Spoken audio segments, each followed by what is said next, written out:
हेलो दोस्तों, अस्सलाम वालेकुम। हम लोग देखिए आ गए त्रिपुरा अगरतला बकरा ईद की नमाज पढ़ने के लिए।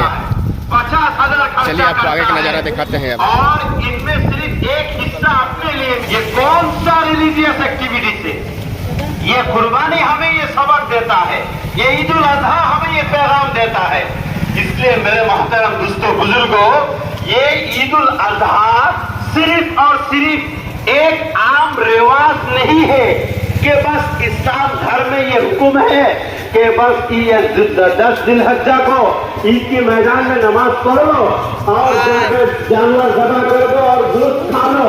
ये आम रिवाज है, इससे हम कर रहे हैं, ऐसा नहीं है। इसलिए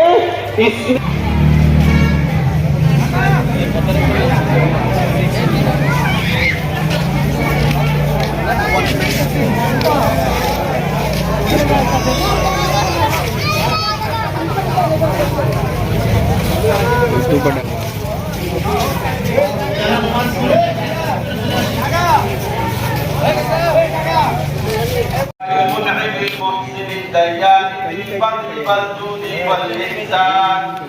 والحمد لله الذي جعل لكل أمة منسكا ليذكروا اسم الله على ما رزقهم من بهيمة الأنعام.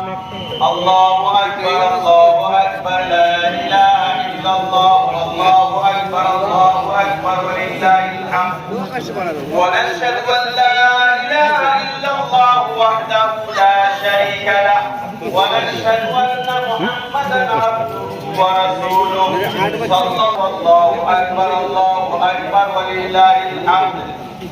أما بعد فاعلموا أن يومكم هذا يوم عيد شرع لكم فيه أعمال المقر.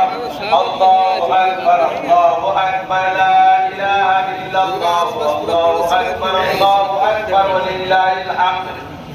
وقد قال رسول الله أكبر ولله الحمد.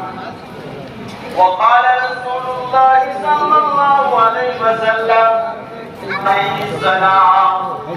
قالوا فما لنا فيه يا رسول الله؟